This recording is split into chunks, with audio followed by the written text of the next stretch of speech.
¿Te has preguntado alguna vez cómo comenzó el mal? Voy a revelar el misterio detrás de la caída de Satanás, una historia que desafía nuestra comprensión del bien y del mal. Esto no es simplemente un relato antiguo, es una revelación que puede cambiar tu perspectiva sobre el mundo espiritual y el poder de la elección. Quédate con nosotros y descubre secretos ocultos desde la creación del universo. Desde el principio, Dios formó a Satanás como un ángel, junto con todos los ángeles, a través del ministerio de su Hijo, el Señor Jesús. Sin embargo, surge la pregunta, ¿de dónde provino el primer deseo maligno de Satanás? Exploraremos juntos este intrigante misterio y entenderemos cómo la elección puede transformar el destino espiritual. Para entender este tema presentaremos el primer capítulo del libro Historia de la Redención de Ellen White. En el cielo, antes de su rebelión, Lucifer era un ángel honrado y excelso, cuyo honor seguía al del amado Hijo de Dios. Su semblante, así como el de los demás ángeles, era apacible y denotaba felicidad. Su frente alta y espaciosa indicaba su poderosa inteligencia. Su forma era perfecta, su porte noble y majestuoso. Una luz especial resplandecía sobre su rostro y brillaba a su alrededor con más fulgor y hermosura que en los demás ángeles. Sin embargo, Cristo, el amado Hijo de Dios, tenía la preeminencia sobre todas las huestes angélicas. Era uno con el Padre antes que los ángeles fueran creados. Lucifer tuvo envidia de él y gradualmente asumió la autoridad que le correspondía solo a Cristo. El gran Creador convocó a las huestes celestiales para conferir honra especial a su Hijo en presencia de todos los ángeles. Este estaba sentado en el trono con el Padre, con la multitud celestial de santos ángeles reunida a su alrededor. Entonces el Padre hizo saber que había ordenado que Cristo, su Hijo, fuera igual a él, de modo que doquiera estuviese su Hijo, estaría él mismo también. La palabra del Hijo debería obedecerse tan prontamente como la del Padre. Este había sido investido de la autoridad de comandar las huestes angélicas. Debía obrar especialmente en unión con él en el proyecto de creación de la tierra y de todo ser viviente que habría de existir en ella. Ejecutaría su voluntad. No haría nada por sí mismo. La voluntad del Padre se cumpliría en él. Lucifer estaba envidioso y tenía celos de Jesucristo. No obstante, cuando todos los ángeles se inclinaron ante él para reconocer su supremacía, gran autoridad y derecho de gobernar, se inclinó con ellos, pero su corazón estaba lleno de envidia y odio. Cristo formaba parte del consejo especial de Dios para considerar sus planes, mientras Lucifer los desconocía. No comprendía, ni se le permitía conocer los propósitos de Dios. En cambio, Cristo era reconocido como soberano del cielo, con poder y autoridad iguales a los de Dios. Lucifer creyó que él era favorito en el cielo entre los ángeles. Había sido sumamente exaltado, pero eso no despertó en él ni gratitud ni alabanzas a su Creador. Aspiraba a llegar a la altura de Dios mismo. Se glorificaba en su propia exaltación. Sabía que los ángeles lo honraban. Tenía una misión especial que cumplir. Había estado cerca del gran Creador y los persistentes rayos de la gloriosa luz que rodeaban al Dios eterno habían resplandecido especialmente sobre él. Pensó en cómo los ángeles habían obedecido sus órdenes con placentera celeridad. ¿No eran sus vestiduras brillantes y hermosas? ¿Por qué había que honrar a Cristo más que a él? Salió de la presencia del Padre descontento y lleno de envidia contra Jesucristo.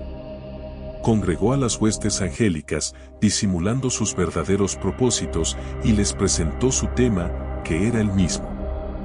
Como quien ha sido agraviado, se refirió a la preferencia que Dios había manifestado hacia Jesús postergándolo a él. Les dijo que de allí en adelante toda la dulce libertad de que habían disfrutado los ángeles llegaría a su fin. ¿Acaso no se les había puesto un gobernador, a quien de allí en adelante debían tributar honor servil? Les declaró que él los había congregado para asegurarles que no soportaría más esa invasión de sus derechos y los de ellos, que nunca más se inclinaría ante Cristo, que tomaría para sí la honra que debiera habérsele conferido, y sería el caudillo de todos los que estuvieran dispuestos a seguirlo y a obedecer su voz. Hubo discusión entre los ángeles. Lucifer y sus seguidores luchaban para reformar el gobierno de Dios. Estaban descontentos y se sentían infelices porque no podían indagar en su inescrutable sabiduría ni averiguar sus propósitos al exaltar a su Hijo y dotarlo de poder y mando ilimitados. Se rebelaron contra la autoridad del Hijo. Los ángeles leales trataron de reconciliar con la voluntad de su Creador a ese poderoso ángel rebelde. Justificaron el acto de Dios al honrar a Cristo, y con poderosos argumentos trataron de convencer a Lucifer de que no tenía entonces menos honra que la que había tenido antes que el Padre proclamara el honor que había conferido a su Hijo. Le mostraron claramente que Cristo era el Hijo de Dios, que existía con él antes que los ángeles fueran creados, y que siempre había estado a la diestra del Padre, sin que su tierna y amorosa autoridad hubiese sido puesta en tela de juicio hasta ese momento, y que no había dado orden alguna que no fuera ejecutada con gozo por la hueste angélica. Argumentaron que el hecho de que Cristo recibiera honores especiales de parte del Padre en presencia de los ángeles no disminuía la honra que Lucifer había recibido hasta entonces. Los ángeles lloraron. Ansiosamente intentaron convencerlo de que renunciara a su propósito malvado para someterse a su Creador, pues todo había sido hasta entonces paz y armonía, y que era lo que podía incitar esa voz rebelde y disidente. Lucifer no quiso escucharlos. Se apartó entonces de los ángeles leales acusándolos de servilismo. Estos se asombraron al ver que Lucifer tenía éxito en sus esfuerzos por incitar a la rebelión. Les prometió un nuevo gobierno, mejor que el que tenían entonces, en el que todo sería libertad.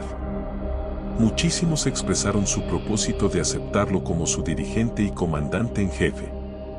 Cuando vio que sus propuestas tenían éxito, se vanaglorió de que podría llegar a tener a todos los ángeles de su lado, que sería igual a Dios mismo, y su voz llena de autoridad sería escuchada al dar órdenes a toda la hueste celestial. Los ángeles leales le advirtieron nuevamente y le aseguraron cuáles serían las consecuencias si persistía, pues el que había creado a los ángeles tenía poder para despojarlos de toda autoridad y, de una manera señalada, castigar su audacia y su terrible rebelión. Pensar que un ángel se opuso a la ley de Dios que es tan sagrada como él mismo. Exhortaron a los rebeldes a que cerraran sus oídos a los razonamientos engañosos de Lucifer, y le aconsejaron a él y a cuantos habían caído bajo su influencia que volvieran a Dios y confesaran el error de haber permitido siquiera el pensamiento de objetar su autoridad. Muchos de los simpatizantes de Lucifer se mostraron dispuestos a escuchar el consejo de los ángeles leales y arrepentirse de su descontento para recobrar la confianza del Padre y su amado Hijo. El poderoso rebelde declaró entonces que conocía la ley de Dios y que si se sometía a la obediencia servil se lo despojaría de su honra y nunca más se le confiaría su excelsa misión. Les dijo que tanto él como ellos habían ido demasiado lejos como para volver atrás, y que estaba dispuesto a afrontar las consecuencias, pues jamás se postraría para adorar servilmente al Hijo de Dios, que el Señor no los perdonaría, y que tenían que reafirmar su libertad y conquistar por la fuerza el puesto y la autoridad que no se les había concedido voluntariamente. Los ángeles leales se apresuraron a llegar hasta el Hijo de Dios y le comunicaron lo que ocurría entre los ángeles. Encontraron al Padre en consulta con su amado Hijo para determinar los medios por los cuales, por el bien de los ángeles leales, pondrían fin para siempre a la autoridad que había asumido Satanás.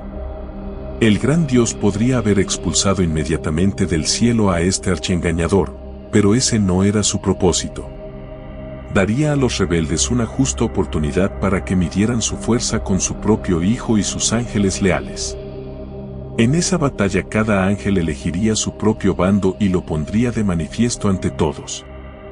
No hubiera sido conveniente permitir que permaneciera en el cielo ninguno de los que se habían unido con Satanás en su rebelión. Habían aprendido la lección de la genuina rebelión contra la inmutable ley de Dios, y eso es irremediable. Si Dios hubiera ejercido su poder para castigar a este jefe rebelde, los ángeles supersivos no se habrían puesto en evidencia. Por eso Dios siguió otro camino, pues quería manifestar definidamente a toda la hueste celestial su justicia y su juicio.